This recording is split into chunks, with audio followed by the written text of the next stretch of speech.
Celeste always shoved her cast-offs at me. Before her first face-to-face date with her online sweetheart, a trust fund prince confessed to her, so she told me with lofty charity, "Shiloh, Chase may be broke, but his face and body are flawless, more than enough for a plain Jane like you. Good fertilizer shouldn't flow to outsiders' fields, I'm gifting him to you." On the outside I acted reluctant, inside I was dancing. She didn't know I'd been craving Chase for ages and had just been waiting for an opening.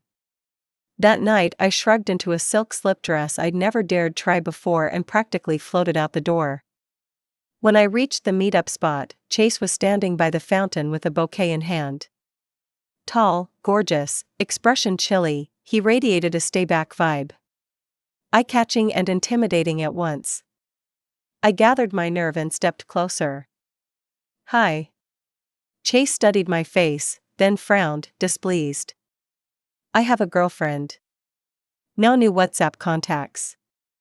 Celeste and I are half-sisters, but we don't look much alike, and she's the prettier one." She'd swapped photos with him, so I wasn't surprised he noticed the switch. I'm timid. For a second I almost bolted, but I remembered my goal and pushed on. I'm your online sweetheart." The photo I sent was edited. Chase eyed me suspiciously. "You're a beam of moonlight?" I clenched my teeth and nodded. "I am." He stared straight into my eyes like he meant to x-ray my soul. "You sure?" His gaze was so sharp it rattled the conviction I'd come with. When I hesitated, Chase understood instantly. "You're not her." Embarrassment burned my eyes red. Panic flashed across his face, he backpedaled. "Hey, don't cry. I'm not mad." I sniffled. "Sorry." He gave a wry smile. "If she doesn't want to come, she doesn't have to send a stand-in. You two look a bit alike, but I'm not that blind. Go tell her to block and delete me. I won't harass her." He turned to leave. I panicked, grabbed his sleeve without thinking. "Wait." He was so tall I had to tilt my head way back. Chase glanced down. His gaze slipped for a nanosecond before he yanked it back to my face. "Something else?" I stammered. I like you. Could you give us a try?" Chase's jaw dropped. "Huh?" The first time is always hardest, the second came easier. "I like you. Could you give us a try?" In the end Chase didn't agree to try. He bought me dinner, then rushed me back to my complex gate. Before I got out I brazened it out. "Can I add you?" Chase refused without hesitation. "No." I stared at him, silent, until my eyes watered. He exhaled in defeat. "Fine, but no spamming." I beamed through fresh tears. "MHM. Only a good morning text and a good night text, promise." He rolled his eyes so hard. After he'd accepted the request I hopped out without lingering. When I got home, Celeste hadn't left yet. Her makeup was flawless, her mermaid gown hugging every curve, she looked red carpet ready. She flicked a glance at me, pretending to be casual. "What did Chase say?" "He wasn't mad, right?" I knew she didn't want him clinging, but she also didn't want him getting over her by dating me. In short, she needed him to stay her devoted backup. To keep her from meddling, I played along. "He said he won't bother you again, and he won't try anything with me either." Celeste preened. "Told you." Still, don't lose heart, doggedness can bridge any gap. "You're not as pretty or quick-tongued as me, but with enough effort you might pull it off." I said nothing. She gave a dismissive sniff, swung her purse over her shoulder, and swayed out. The door had barely shut when Evelyn emerged with a plate of perfect strawberries, eyeing the closed door. "Didn't she say she wanted strawberries? Why the rush?" "If she won't eat them, I will." I reached out, she slapped my hand away. "Those are for your sister. Not for you." I couldn't help protesting. "Mom, I'm your daughter too." Can't you be fair for once? The difference between my sister and me started with our last names, hers is Evelyn's, mine is Harold's. And it bled into every crumb of daily life. Evelyn rolled her eyes. Your sister's prettier and smarter. How are you even comparable? I'd heard it 1,000 times, yet every repetition stung. If I didn't resemble both parents, I'd swear I was adopted. Harold tried to smooth things over. Shiloh, Daddy will buy you strawberries. Evelyn shot him a warning glare. We're buying Celeste a car next month. Got money to burn? Harold, the quintessential henpecked husband, shut up at once, giving me an apologetic look. Evelyn turned the glare on me. And don't blow your salary, you're chipping in $5,000 for that car. I exploded. Mom, go dream. In dreams anything's free. She swung her hand to slap me. We ended up in an all-out catfight. Then I packed a suitcase and walked out of that suffocating house, checking into the Grand. The road didn't sour my mood. At 10 on the dot, I sent Chase a goodnight text. Half an hour later he answered, "Good night." And nothing more. Expected, I wasn't crushed. Celeste was right, persistence melts resistance. I'd wear him down eventually. Next morning I sent a good morning text. About 10 minutes later he replied, "Morning, no small talk." After breakfast I rented a tiny one-bedroom near the office. Once I'd moved in, I posted a picture visible only to him, first step to adulthood, living alone. No reply, no like, predictable. We had time, I wasn't in a rush. For the next month I sent Chase a good morning and a good night text every single day. He answered with exactly those 4 words, nothing else. Until one day I caught the flu and spiked AC fever. No doctor, no medicine, just another post, visible only to him, 39.2, feeling cooked. 10 minutes later my phone buzzed. Are you sick? I felt awful, but I still smiled. Yeah. Did you take the meds? I waited a moment before answering. Not yet. 10 seconds later Chase rang. I picked up, voice ragged. Hey. His low, magnetic baritone slid through the speaker. Seen a doctor? No. Taken anything? Nope. I sounded like a dying balloon. I just want to sleep. I'll hang up if there's nothing else. Silence on his end for 2 beats. This flu is nasty. Take something. Text me your address and I'll bring it over. I hesitated for show. Okay. I sent him the address. Half an hour later he was at the door. I threw on a coat and dragged myself up, every muscle protesting. Chase held the pharmacy bag out but didn't cross the threshold. Follow the label. Thanks. My hand shook so badly the plastic rattled. He frowned. Why are you trembling that hard? I shrugged it off. Probably low blood sugar. His frown deepened. Haven't eaten? I nodded. Hum. He exhaled in wordless scolding. What do you feel like? I'll order. I shook my head. Nauseous. Nothing greasy. He thought a second. Energy drink, then. You'll pass out otherwise. I obeyed like a docile kid. Okay. I'll run down. Another meek nod. Sure. There was a 24-hour self-serve market downstairs. 5 minutes later he came back with a plastic sack of neon bottles. I hunched over, reaching, but my fingers had zero grip. Chase caught the bag mid-fall and sighed again. Come on, I'll carry it in. Thanks. I wobbled to the couch. He cracked open an electrolyte water and handed it over. Sip first. Still need food in your stomach, those pills are rough on an empty gut. His tone was still iceberg cool, but the concern underneath melted me. My nose stung, tears slipped out. I swiped them away fast and croaked, "Thanks. I just want congee and pickles." "You've got it." Silence resettled. After he tapped order, he asked, "Why don't you live with your family?" I stared at the carpet. "We fight." Pointless. Something flickered across his face, recognition, maybe.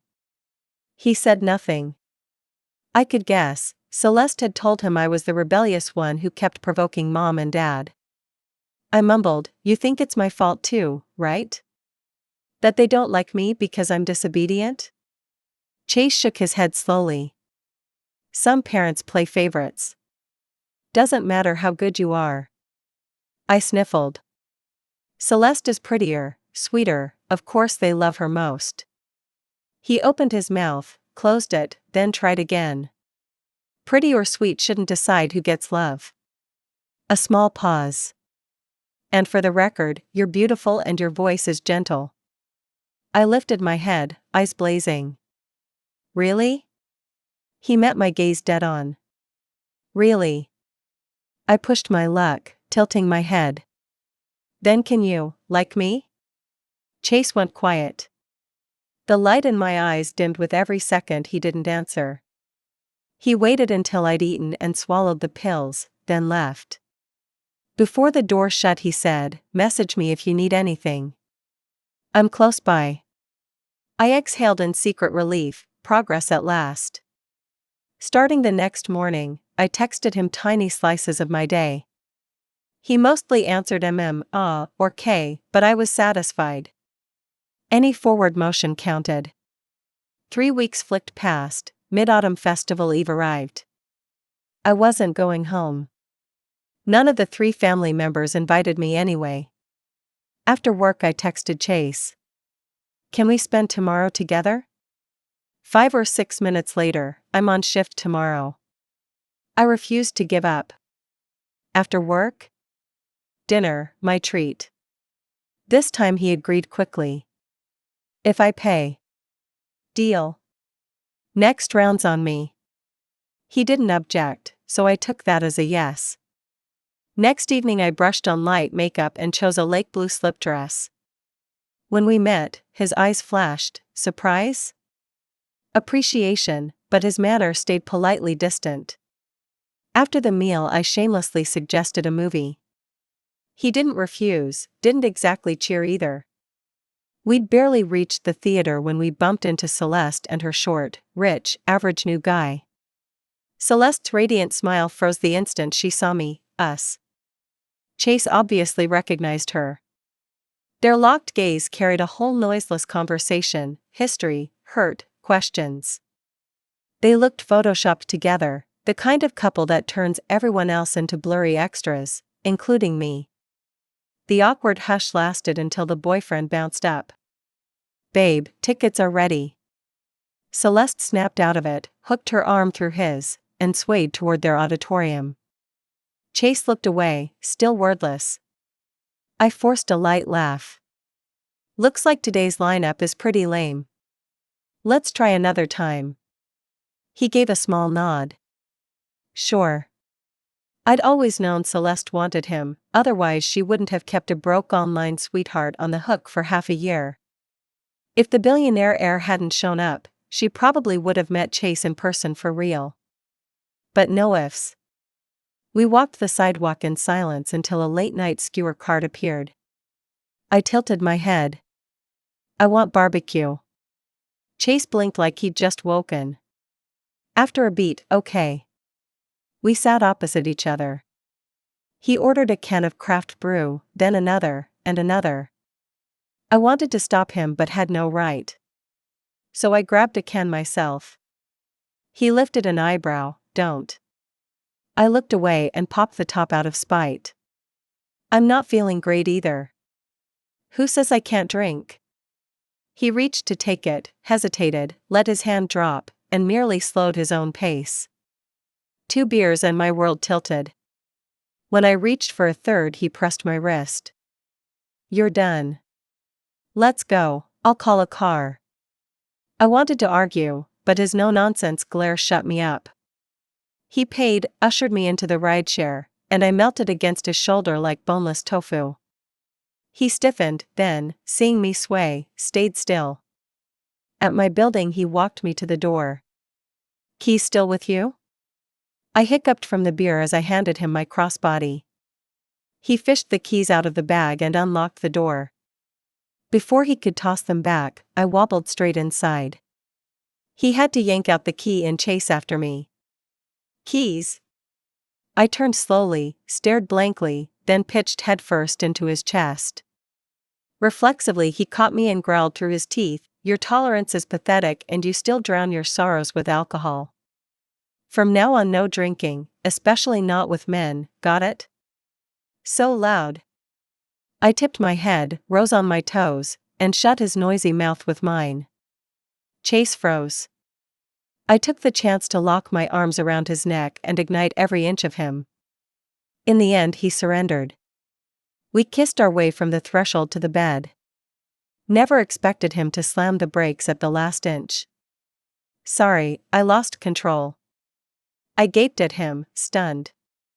He couldn't meet my eyes, scrambled off the mattress, snatched his clothes, and yanked them on any which way. His eagerness to bolt made my eyes burn. I rolled away, muffling my sobs. The rustling stopped, the mattress dipped beside me. I messed up. I held back a hiccupy sob and snapped, "Don't apologize. I'm not as pretty as Celeste, not as smart, of course you want her. I never said you're less. You're amazing. But I'm not ready for something new, it wouldn't be fair to you." I turned, tears swimming. I don't care about fair. Just, will you try with me? Chase wrestled with it. Right now I own nothing, not even that place I live in. I kissed him again, pouring every blazing feeling into it. He shoved me away, hard. "What gives?" I huffed. Chase laughed in despair. "I'm a functioning male, Shiloh. And I'm a functioning female." I lunged again. This time he didn't resist, didn't break. The chaos raged until the small hours, then collapsed into sleep. I woke to daylight and a fuzzy head. Shaking off the fog, last night replayed like a blockbuster. Spotting the empty pillow, my stomach dropped. Love and ash jerk. The door cracked open, Chase stepped in, awkward. I didn't bolt. "I bought breakfast, want some?" Embarrassment bounced back to me. Oh. Liquid courage is no joke. Once the alcohol evaporated, all that remained was mortification mixed with shyness. Regret? Zero. Because I genuinely want him. Besides, he set a morning after pill on the table. Sorry, I wasn't prepared.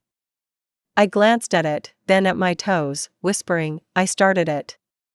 "You were drunk, I should've, don't beat yourself up." "I'm not going to cling. We can still be friends." My voice shrank, but in the hush it rang like a bell. "If friends doesn't work, we just don't text again." Silence swallowed the room. About 10 seconds later he muttered, "Was I that lousy? One round and I'm dumped." My own spit choked me, I coughed. He handed over a tissue. I pressed it to my lips until the fit passed. "That's not, I floundered." Chase's mouth curved. He produced a gold bracelet from his pocket and motioned for my wrist. "You said try. How about we skip straight to dating?" I offered my left hand. "Dating?" After clasping the chain, he ruffled my hair. "What else? You planning to ghost me after a free trial?" Me, Chase lives in the corporate dorm. I asked him to move in with me. He nodded, and after breakfast headed back to pack. Once he was gone I lay on the couch scrolling my phone. At 2 a.m. Celeste had texted. "Shiloh, tell me, how pathetic are you? You've spent your whole life scavenging my leftovers. A broke loser like Chase? Only you would treasure trash I tossed." Calling my garbage your crown jewel, honestly, Shiloh, you're tragic. Reading it, I laughed out loud.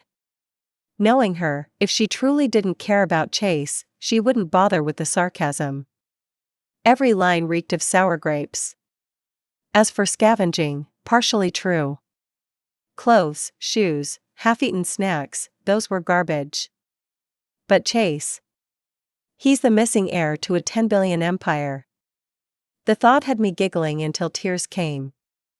When I calmed down, I answered in my usual humble tone. Sis, Chase is a good guy. Please don't badmouth him. I believe he'll keep getting better. 10 minutes later she replied, moron. I didn't answer or block her, I let her linger in the chat list. Setting the phone down, I picked up the pill, turned it over, headed to the bathroom, and flushed it. Why swallow that? A baby heir to a billion-dollar fortune sounds like a jackpot. Even if I only walked away with child support, I'd dine on caviar forever. Back in the living room my phone sprang to life, Evelyn calling. I picked up coldly, what? She screeched without hello. Shiloh. Have you no shame, stealing Celeste's boyfriend? It didn't surprise me, Celeste has always tattled, twisting facts until black is white. And Evelyn always believes her. Or maybe belief doesn't matter, she simply protects her favorite. In my last life Celeste's rich fiancé Ryan wanted to dump her over virginity drama. To keep him, she offered him my virgin night. I refused, so she wailed to Evelyn until Mom tricked me home. During the struggle Ryan shoved me, my head slammed into a nightstand. While I lay dying, they hauled me to the window and pitched me out, staging a suicide. Mom said nothing. Dad, too terrified of them, would have pretended not to hear even if he'd known. Evelyn, Celeste's boyfriend is Ryan. I haven't exchanged a single word with him, don't pin this on me. That Chase was your sister's ex, you had no business going near him. Break it off right now or I swear I'll make your life hell. I didn't rush or bristle. I spoke slowly, calmly, Evelyn, they split the same day they met face to face. What happens between Chase and me is none of your concern, but if you keep meddling I won't mind telling Harold that Celeste is the bastard your ex left behind. A few seconds of silence, then Evelyn hung up without a word. I stared at the humming phone and laughed. I owed the secret to Celeste herself. In my last life, right before she and Ryan hurled me off the roof, she leaned in and whispered, Shiloh, do you know why Mom loves only me and not you? Because my father was the love of her life, while yours was just the poor sap who picked up the pieces. She says she tried to get rid of you half a dozen times when she was pregnant, but you were too stubborn to die. But this time you really will. Sweet little sister, pick a better womb next life. I didn't reincarnate elsewhere, I came back carrying the secret. Worked for me. Before Chase returned, I walked to the nearby Riverdale market, bought meat and vegetables, and came home to cook. I had just set the last dish on the table when he arrived with his suitcase. We looked at each other and smiled. Since we weren't exactly familiar yet, a touch of awkwardness hung in the air. Let's eat first, then unpack, I said. Chase rubbed the back of his head sheepishly. Okay. All through dinner he kept praising the food. Truthfully, my cooking is mediocre at best. Still, the enthusiastic applause felt wonderful. A man who's just discovered sex is a force of nature. After he finished tidying his things, he dragged me to bed without a moment's pause. A complete turnaround from the aloof guy I'd first met. I didn't mind if lust was the fuel, once he was tangled with me, he'd lose a layer of skin before he could wriggle free. I spent the whole afternoon in bed. Only when he got up to make dinner did I get a breather. I was drifting off when my phone buzzed.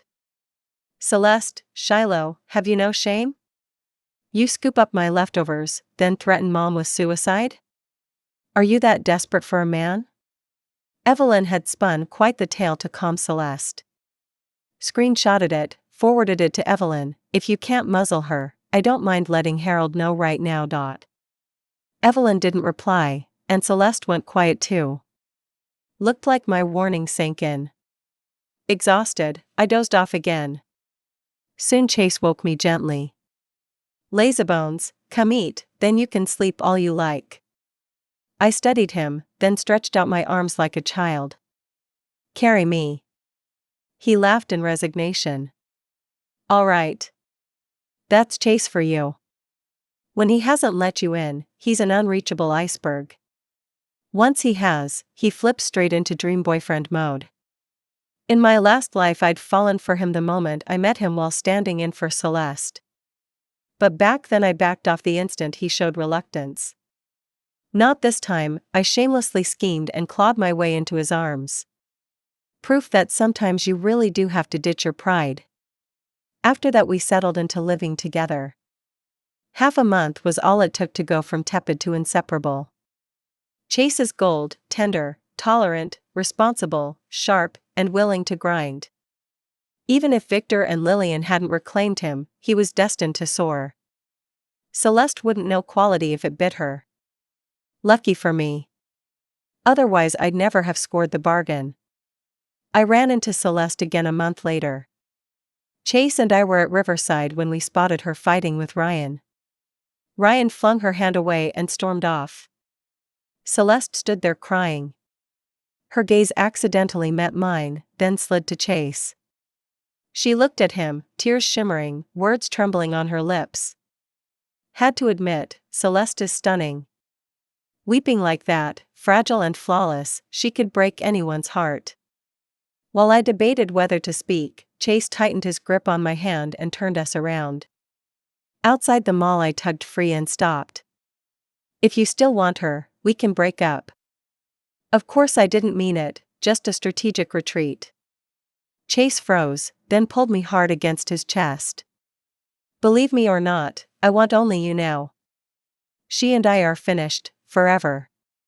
His steady heartbeat calmed me. I mumbled into his jacket, okay. Let's shop somewhere else? Sure. He laced his fingers through mine, just as Celeste's choked cry rang out behind us. Chase, you're abandoning me too? I stiffened. Chase gave my hand a reassuring squeeze, glanced back, his face arctic. I'm your brother-in-law now. Show some respect. Celeste's cheeks cycled through every shade of mortification. He looked down at me. Let's go. She's not worth it. I hid my glee. All right. From behind us she shrieked, jerk. I hate you. Chase didn't even flinch. She bombarded me with foul texts, cheap shots at me and Chase. Water off a duck's back, but I fired back a couple of lines in his defense. Eventually she tired and sicked Harold on me. Shiloh, please break up with that Chase. Your sister's hurting, don't make it worse. Harold sounded worn out and helpless. I'd stopped expecting protection long ago, so I kept my tone flat. Dad, do you know why Evelyn loves Celeste and not me? He hesitated. Why? See? He's always known, yet he's let it slide. I sighed like a caring daughter. Because she loves Celeste's father, not you. Then I hung up and left him to chew on it. Harold is hopelessly in love with Evelyn, as long as he believes she loves him back and that Celeste is his. 3 hours later Evelyn called. I declined and blocked her. Seconds after, Celeste messaged, had I badmouthed Evelyn to Harold? No reply, blocked her as well. I'd collected enough evidence, no need to let her keep poisoning my feed. I set the phone down, sat in the dark a while, then started dinner. At 8 Chase came home from work. I picked at my food, stealing glances. I think I've stirred up trouble. He looked up, concerned. What happened? Trouble at the office? I stared at my bowl and mumbled, I think it worked, I don't know why the morning after pill didn't. Chase gaped at me, stunned speechless. I put on a frantic face.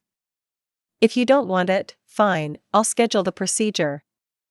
He finally found his voice, babbling, "That's not what I mean. It's your call, but personally, I want to keep it. I'm up for promotion soon, I can support you and the baby. We'll just have to pinch pennies. Oh, and if we go through with it, we need to get the marriage license ASAP, plus bride price, wedding jewelry set, and wed." I cut off his torrent. "License first, the rest can wait. We'll need every dime for the little money gobbler." Chase looked at me, eyes full of apology. "I'm sorry, I stopped him again. "You're amazing, you've done nothing wrong. I believe you'll give our baby and me a great life. $10 billion fortune, after all. If even a crumb slips through his fingers, we'll never go hungry." Chase was so moved his eyes reddened and his voice cracked. It made me a little guilty. The next day we both took off work and got our marriage license. On the way home we bought a pair of plain bands. Ordinary, but I loved them. That Saturday he came with me for the prenatal checkup. We'd just left the hospital when Chase got a call from the precinct. His birth parents had come for him. Chase had always known he was adopted. His adoptive parents, unable to conceive, had bought him from traffickers. Soon they had a child of their own and turned colder and colder toward him. He felt nothing for them, so he accepted his newly found dynasty with relief. Chase's parents were self-made. They didn't look down on a daughter-in-law from the bottom rung, though they didn't exactly dote on me either. That same day Chase and I moved into the Sterling Manor. Chase took the name Sterling. 3 days later his parents threw an intimate reception at the Grand to introduce him to family and friends. Among the guests were Ryan and his parents. Ryan's mother and Victor are full siblings. Although Ryan's side showered Chase with smiles, I caught the fleeting flash of venom in their eyes, and the hunch hardened. I told only Victor and Lillian my suspicions, warning Chase to stay on guard. Chase nodded gravely. "Got it. I may not be charming, but I can play docile perfectly." After a while my in-laws' opinion of me warmed. Then one afternoon Lillian came home, face like thunder, and had me summoned downstairs. "Shiloh, tell me straight, how exactly did you and Sterling get together?" I didn't need 3 guesses. Celeste had poured poison in her ear. I answered plainly, "Mom, I chased him." Lillian sneered. "Chased or seduced, clarify." I forced out 2 tears. "Mom, did Celeste tell you something?" "I don't care how I heard it," she snapped. "Just answer." I knew that without a flawless reply I'd be out on the street. Instead of pleading, I unblocked Celeste and showed Lillian our chat history. That idiot Celeste must have thought I'd deleted her, so she maligned me without restraint. Surprise, I'd kept receipts. Lillian finished reading, looking guilty. Just as she started to speak, Chase burst in and pulled me close. "Mom, I broke up with Celeste before I ever dated Shiloh. If you think she's unworthy, I'll move out with her, no need to humiliate her." I tugged his sleeve and whispered, "Chase, Mom wasn't bullying me, just asking questions." "Sorry, Chase. Our marriage is bulletproof, now I have to manage the mother-in-law relationship." Chase froze. Lillian shot me a fleeting look of gratitude, then cleared her throat. "Shiloh stood by you when you had nothing. A girl like that, how could I disapprove?" Chase apologized, chastened. "Mom, I'm sorry." Lillian smiled. "A man should defend his wife, and Shiloh deserves it." After that, my stock with my in-laws soared. Celeste stopped stirring trouble. My father called once. He said he and Evelyn were divorced, that he was sorry, and asked my forgiveness. I couldn't forgive, so I told him not to contact me again. A month later, hugely pregnant, I married Chase. The night of the wedding I got a text from an unknown number, "Don't celebrate too soon. Your tears are coming." I showed Chase, he took the threat dead seriously. Still, the next 4 months were smooth sailing. Until the day I went into labor. Chase was driving me to the hospital. At an intersection, a driverless truck slammed into our car, reducing it to scrap. Except we weren't in it. The truck had no driver. Though the man arrested insisted it was an accident, police charged him with attempted murder. 2 weeks later, the investigation traced the plot to Ryan and his parents, plus Celeste and Evelyn. The case also uncovered the truth of Chase's childhood kidnapping. Ryan's parents, eyeing the sterling fortune, had bribed a nanny to lose the boy. As masterminds, Ryan's family got death sentences, executed immediately. Celeste and Evelyn, accomplices, received life without parole and 10 years respectively. Afterward, Chase told his parents I'd been first to sense Ryan's scheme. Their affection for me hit a new high. When I safely delivered our daughter, they gave me $100 million in cash, 5% of the company stock, a standalone estate, and boxes of jewels. I'd secured my financial footing. The day before our daughter's full-month ceremony, my father sent, via Chase, a custom-made heirloom baby locket. I didn't refuse. I locked it in her safe deposit box. I wired him monthly support until he passed. Later, Celeste lost her mind in prison. Evelyn died of kidney failure before her release. They got exactly what they deserved. Thank you for listening. On a scale from 1 to 10, how would you rate this story? If you liked the video, please like and share with friends. We look forward to your thoughts in the comments. Don't forget to subscribe for more gripping tales. See you next time.